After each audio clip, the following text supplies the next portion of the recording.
about how important is the role our parents need to play. How reading is not just something that is supposed to be done by educators to learners, but actually how important it is for parents to understand what their role is when it comes to reading. I'm going to talk about some truths. I'm going to tell you a bit of truth. It will be very painful, and I hope you won't stand out of the door and wait for me when we are done. But it will be just a few facts that we need to really look at and think about. They say if you want somebody to start going for rehab, they will never go unless they know they have a problem. So at the moment in the country we have a problem. It's just that we're not aware how big the problem is. So part of what I'm going to do today is actually shock you. And I hope you get shocked and go home and actually use the shock to fix the problem. So we're going to do a lot of this talking, and I hope there will be feedback from you. And feel free to ask questions as we go. Cool. Some facts to consider. A year ago, there was a study called the Pearl Study. Everybody in the room aware of the Pearl Study? Are we aware? Yeah. Not all of us. Okay. And these are the truths that the Pearl Study told us. 1, while 78% of South African grade 4 kids cannot read, and in America, only 40%, and in England, only 4%, and in England is only 3% of young people that cannot read. Can you see? It's a big problem. So we are sitting at about 78% in South Africa right now for grade 4 children that actually cannot read or write for real reasons. Secondly, in 2011, 77% of our grade 4 learners could not read. But 2016, that's about 5 years later, we are still sitting at 78%. We actually went up 1%.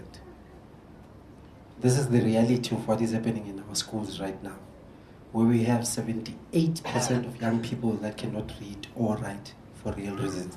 And this is at grade 4. Now imagine they started with grade R, grade 1, grade 2, grade 3. At grade 4, we then realized they actually can't read. Fine. Still not a big problem. South Africa, there's a big gender gap between girls and boys in terms of reading and writing. We actually found that boys are actually 1 year behind than girls in terms of reading.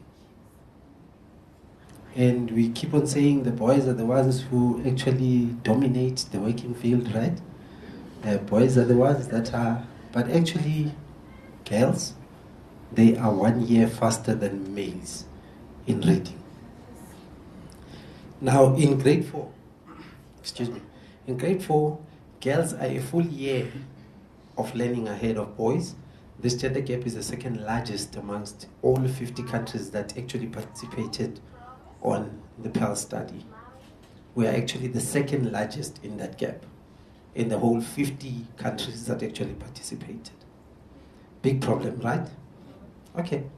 I'm sorry, I'm shocking you, I know, but let's continue. Let's have more shock. There are massive provincial differences in terms of the percentage of grade 4s who can read.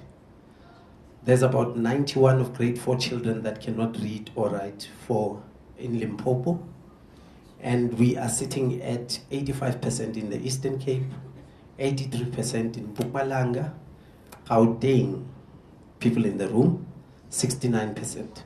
Western Cape, 55%.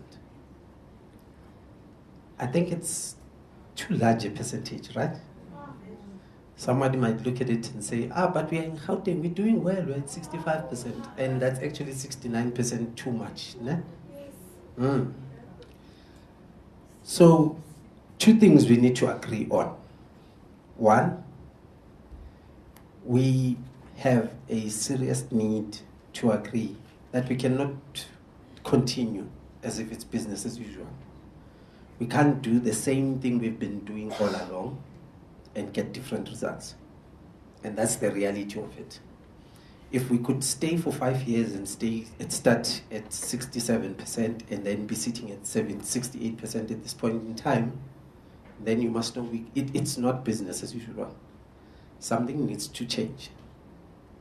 And maybe I thought about it, and my thinking was that maybe the problem is that we don't understand how children learn.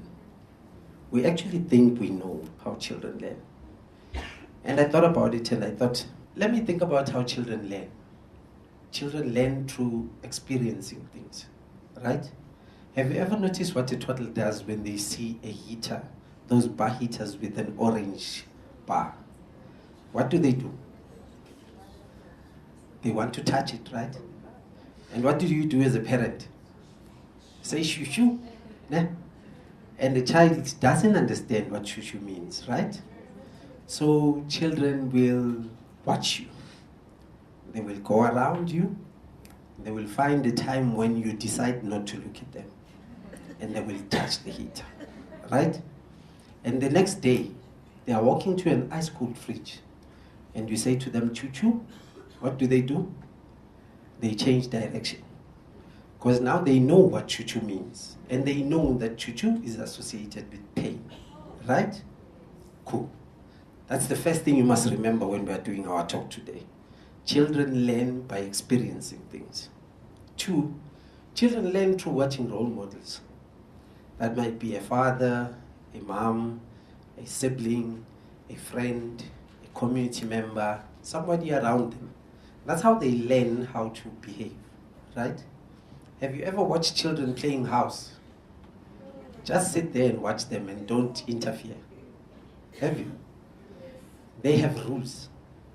They play house, and if one is given the role of being a father, if the father at home is a psychopath, you will see it in the son, right? The son will do exactly what the father does. If the mom normally cooks and, she's a busybody, bakes and do all those things, you will see the girl. Teens, they will put in soil, they will bake, they will be busybodies like the mom does, right? Now, this then says children watch role models, right? They don't do anything they haven't seen anyone do before. Agreed? Fine. I will tell you how this links with reading. Now, children need to associate reading with fun. And I guess this is the reason why we are here today. Children need to associate reading with fun. Unfortunately, that's not what they associate it with. They associate reading with something that stops them from watching TV because they have to do homework. They associate reading with school, which is not really fun because our schools do not have a lot of play happening in classes. They do not associate fun with anything nice. Now, let me tell you a story about two 3-year-old girls. These 2 3-year-old girls came from the same community but from 2 different homes. And they just found out that they are actually magicians. You know magic, no? Makalai, poof. Aha. They just found out they are magicians. And you know where they practice their magic. And their magic is just when they take a pen and put it on any surface and pull, it leaves a mark. You know where they practice their magic, no? They have a particular canvas they like, which is the walls. The ladies know this one very well. The walls. And they actually practice their magic there. And not knowing that the fathers 2 weeks before had just painted the walls. And they didn't use the normal stuff we use from Checkers, comes out 25 liters paint. They use velvet glue, non-drip. You know, the stuff that comes in small tins, very expensive. They use that. And the mom is busy bragging at work. Oh, I love my husband. My house, it feels like Christmas. Come for tea party tonight. And you know, ladies, they normally make plans for us without telling us. Don't worry, my husband will take you home. They come home. They get home. they are, everybody goes in, but they now focus in one particular corner of the room. And she's like thinking, but you see, this color, this side is nice. I love this one. And people are not moving from that point. She goes there to check what is happening. She finds magic. You know what you ladies do when we do magic on your walls, ne? You know what you do. I'll take you out the very same way I brought you in the world. Right? Picks her up, the 3-year-old beats her up and tells her, your magic never on my walls again. The second lady finds the magic, gets very angry, goes to the daughter, picks her up, but then thinks, it's the 3-year-old. Pulls her to Pick and Pay, goes into Pick and Pay, goes to the stationery cupboard, finds a book, an exercise, and a pen, gives it to the baby. Baby sees the pen and thinks, nyamiyazi, magic stick. Opens the exercise book, starts writing away. Right? 6 years down the line, 2 of the kids are in the same classroom. One sitting this side and the other one sitting this side. This one, mom, the educator gives them pen, exercises and pens. Everybody starts writing. But the one sitting this side. Why do you think she's not writing? Associates writing with pain. And that is how children learn. If they associate anything with pain, they don't want to do it. And poor educators busy asking themselves, oh, this one gave me this year. No. That's what you do, go to the staff room. Ne? Say, I think that one, it's a picky dwarf. So, children, that's how they learn. They associate what they know with good or bad. So ours is to always realize what actually makes them want to learn or makes them not want to learn. And this means that reading should be the same thing. It should be something that is fun. Okay, let's see where it takes us. What does research tell us? It tells us that children who know adults who read, they always will be better in reading than just children who do not know any adults to read. They actually associate reading to something very important and a skill that is very needed because they see it happening in their own home, right? Secondly, research tells us children whose home experience promotes the view that reading is a source of entertainment are likely to become intrinsically motivated to read.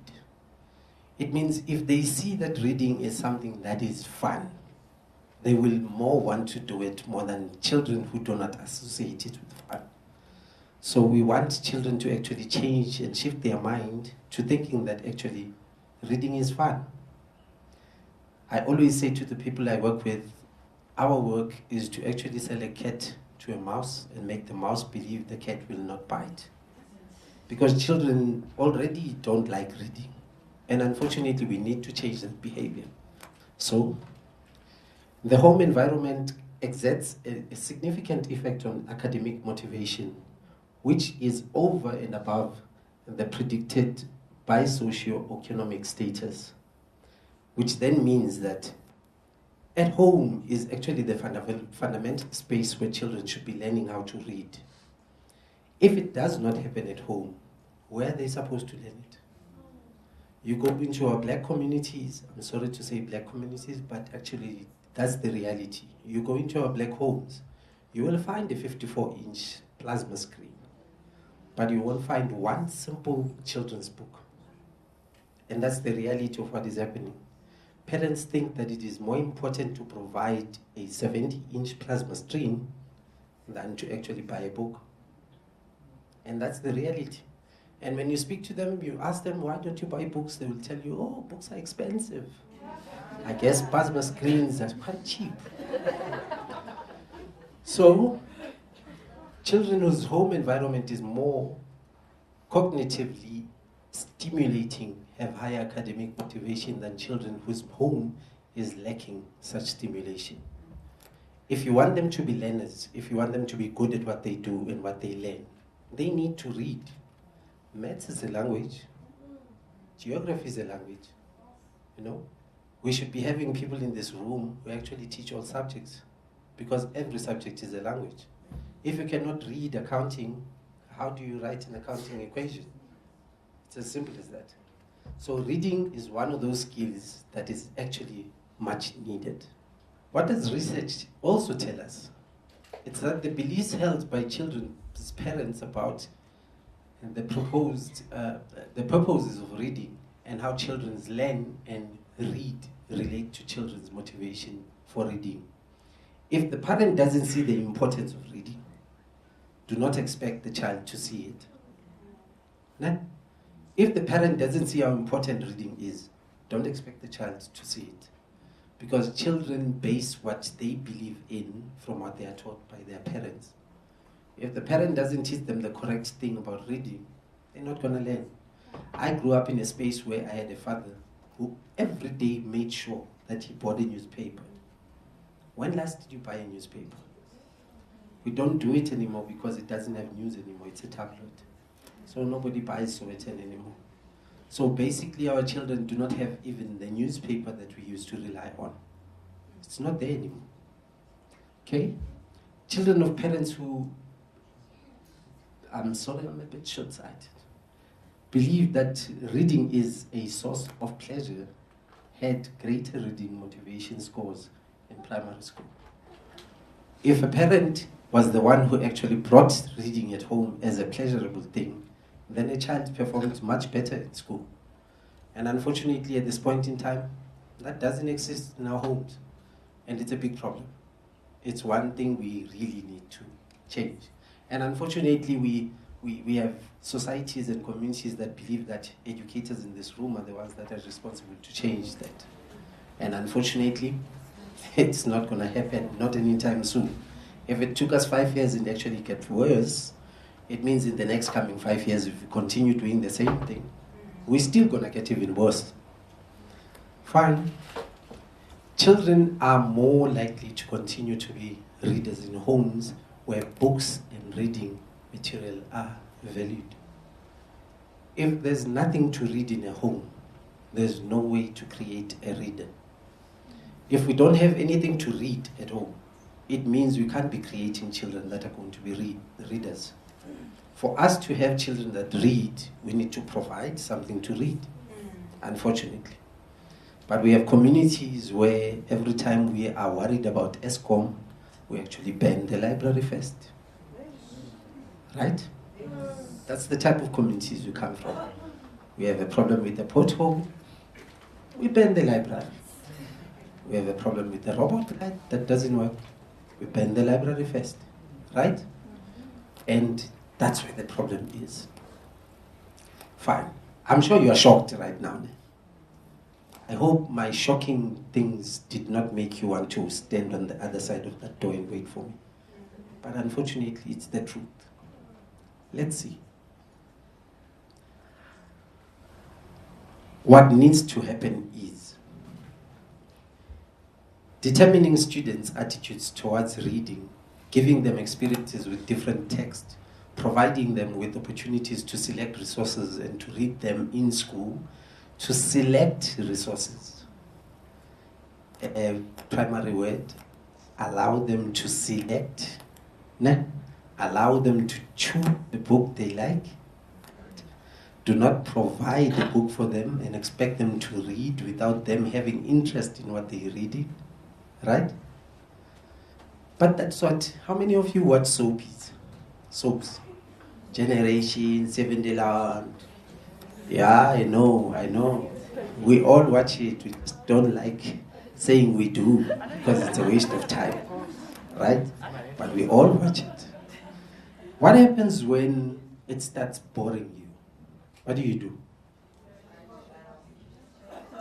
take a remote, change the channel, right? Now let me ask you this. When children are reading, do you allow them to change the channel when they get bored? Honestly? Oh, it depends now. Oh, okay. We actually don't allow them. We actually want them to finish the book. We think learning has taken place if they finished the book. Well, newsflash. If it is boring, they don't learn anything. If it is boring, they stop doing it. They find something else to do. So allow them to choose material they love.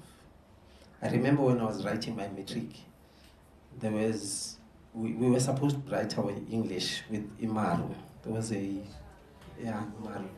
I hate that book. And there was Julius Caesar. And educators hate Julius Caesar. Well, I passed my matric. I wrote Julius Caesar. I was the only one writing Julius Caesar that year in my school. Thank God for Mr. Mate allowing me to actually write Julius Caesar. Maro was a bit confusing for me. When it starts, it ends. When it ends, it starts. Confusing to me. Very confusing. So I chose Julius Caesar because I loved it. And I won't tell you how I passed my English. And helping them to connect skills and strategies to interesting and meaningful context. Meaningful. Yeah, meaningful. It must mean something to them, not to you. To them, they're the ones who are reading it. Allow it to have a meaning to them. My daughter raised the pit bull. Yeah, hey, okay, it's okay. Don't have to kill me. My daughter raised the pit bull. And one of my neighbors, because they thought it's a pit bull, it's a dangerous dog, they killed it. And she cried for 2 weeks. Every day she would ask me, Daddy, what do you think Simba would do now? And she kept on crying. And at the back of my mind, I kept on thinking, how do I assist her? Then I told her, you know what, baby? Write a letter. Write a letter to Simba. Tell her how you feel. She wrote a letter. It stayed on my door fridge for days and weeks. But fortunately, she no longer asked about Simba anymore, because all her feelings were poured into that paper and it meant something to her. Same applies to reading. Allow it to have a meaning to them. Allow it to mean something to them. Remember when we used to go to school and we were taught maths and you have to recite that thing we used to recite it every morning? 1 times 1, 1. 2 times 2, 2. And we would sing. You remember that? I still don't remember that thing. It didn't mean anything to me. I just knew the song. 1 times 1. 1 times 2. And I would be very clever and stay next to Bongile, which was the cleverest girl in my class. And I just allow her to sing the answers. 1 times 1. Times 2. It didn't have a meaning to me. No. But imagine a child who starts reading something that means something to them. They will read it, it will mean something, it will stay in their minds, they won't forget it. Any of you who remember the first time they bought a book with their own money? Remember when you bought your first book? You said you are readers. Or the books you read are not bought. Okay, no. I'll leave it at that. These are only a few of the ways that support a lifetime of reading habit. We want it to be a rare habit. You know, not every bad thing, only bad things are habits. Even good things become habits, right? So reading it should be a habit. It should be something you get bored, you just open a book. No, not PlayStation 7. Are we at 7 or 5 now? Oh, we're still at 5. Oh, I don't have even PlayStation 1 in my house. Other important considerations include building resilience in literacy learners, finding time to engage children in pleasurable reading across the curriculum. Find books in curriculum that are interesting to them. I remember we used to do Was it E and the Lion? I don't remember how it was pronounced. It was E and the Lion. The lion is actually, it gets a thorn on their head, leg, feet, and the tree comes and picks it off. It was a very nice book. I still don't forget the book up to now because it was pleasurable. It was fun to read. Finding time to engage children in pleasurable reading across the curriculum, making picture books acceptable and respectable for all their students. Thing is, when they're in grade 7, you expect them to be at grade 7 level of reading, right?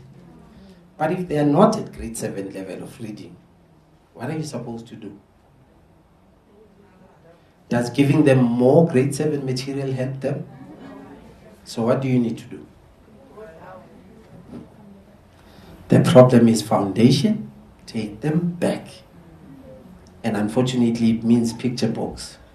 Unfortunately, it means foundation phase, right? It doesn't take very long for them to come back and read again. Guiding students to solve authentic problems through reading, conducting book talks. I read a book to 2 girls of Indian descent at the Josie Book Fair last year. The story was about the farmer and his family. So the farmer abuses the donkey along the way. And this donkey is so abused to a point where it just gives up because it is tired. And these 2 girls were very angry. They were so angry. And I could see their faces lighting up and I was saying, "What's wrong, baby?" She said to me, "Where was the SPCA when this was happening?" And I said to them, "You know what? Here's 2 pages. Please write a letter.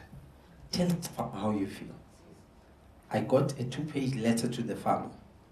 Some of the language I saw there, I could not repeat today. That's how angry they were.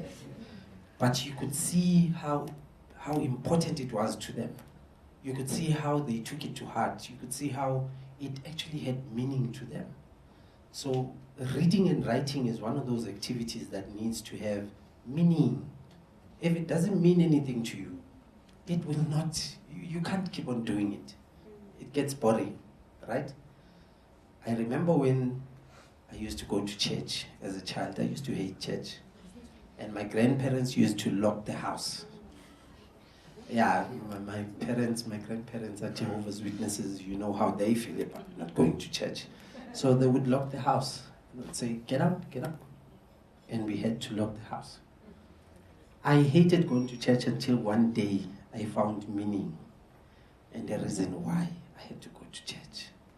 There was a girl called Mtolo. Oh, Makosazana Dubula. I don't forget her. She was a reason for me to go to church. And my parents never understood why all of a sudden, even on rainy days, I'd be the first one to wake up and I'd say to them, "Hey, let's go. It's Sunday." Where purpose is not known, abuse is inevitable. If you don't have a purpose for doing something, if it doesn't mean anything to you, you can't do it every day. But we expect this of children, right? We expect them to be readers, but we don't give them the purpose. Why? We don't tell them why. We actually don't do it ourselves in front of them, but we actually want them to do it. I talk too much. We need to conduct book talks, read books with children, and actually talk about these books with them. Talk about the cover of the book. Oh, and I saw a VIP in the front line there. Encouraging different interpretations of texts, supporting a variety of projects and outcomes, and promoting leisure reading at home. At home. At home. Not in church, not in school, not in town, but at home. How many of us have kids? Children? How many of us read to them? Not anymore? Okay. All right. Here's a challenge. Everybody in the room has got a cell phone, right? Cell phone? Even those plasmas you call tablets? You have them here, no? Can we all take them out? Don't worry, I won't eat your data. Just open the phone. It's fine, your data is safe. Go to reminders. Yeah, you normally find it where the date is. Ne? And you make a reminder for 7 o'clock tonight. At 7 o'clock, I want you to make that phone remind you to read to your child.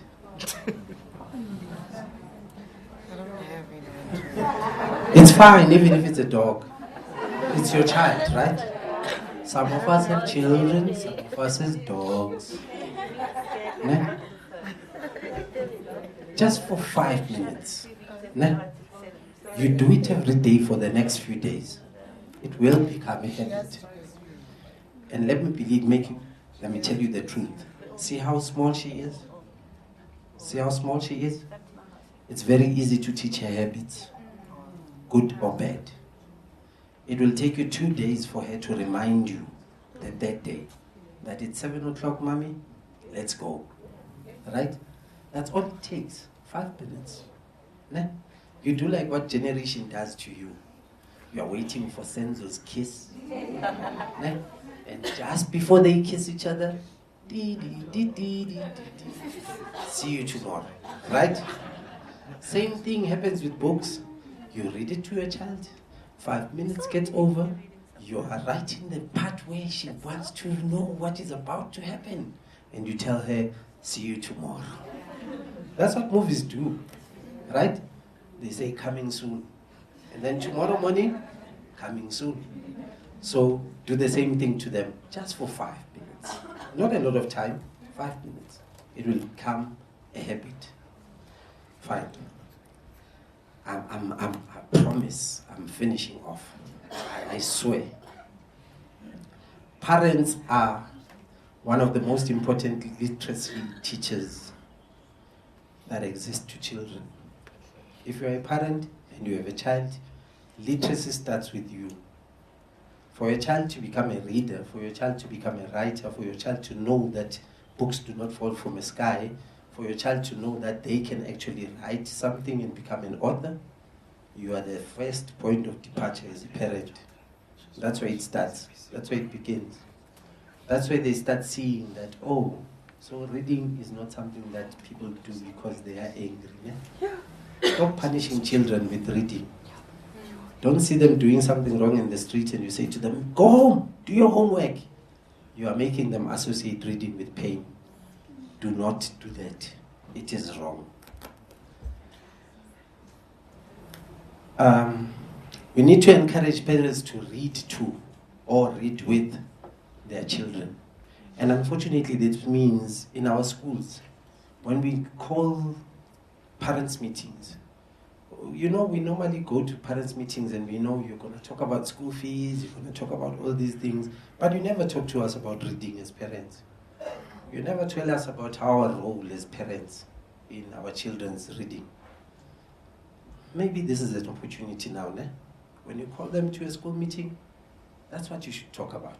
Let it be number one on your list of the agenda. Tell them about their role as parents, what you want them to do. You know, simple things. There's some parents who will say to you, I can't assist with the homework because I don't know how to write. I never went a day to school in my life. But there's a peanut butter bottle in their cupboard. And they can write a list, grocery list, when they go by. And if they don't know how to spell peanut butter, they've got an empty bottle in the cupboard. Simple things like that, eh? They can become writing activities. We text with our children. Hey, this is funny. Our children have WhatsApp. As parents, we have WhatsApp. We talk to our daughters on WhatsApp, right? The father's sitting here, you are sitting here, the daughter's there. You are talking about the father. Yabona wenu baba wako. He is a headache, right? Why don't you type that out in full, in proper language, in proper text, in proper written, spoken word? Why don't you do that? And when your daughter sends you a LOL, you say to her, I don't know what this means. And she will say, laugh out loud. Oh, you say, laugh out loud. You are now fixing text. You are now teaching them how to spell words. You are now having a writing activity happening at home in front of the TV. Nah? We move with the times. We are parents. Children in 2018. We are not going to stay old age. We will therefore urge schools to capitalize on and encourage reading that is done at home by providing guidance on how to build on materials used in school, while also engaging the children with reading for fun. So for parents to become supplementary teachers at home, they need encouragements from schools. Schools need to encourage parents to take over when they leave school, when children leave school. It's a baton exchange. Ne? It's a nigga kind of a thing. After school, you give the baton to the parent. Parent goes home, takes over. Right? Because you must remember, reading is a habit. It's a behavior change. This is going to have to be a behavior change process. It can't be an event.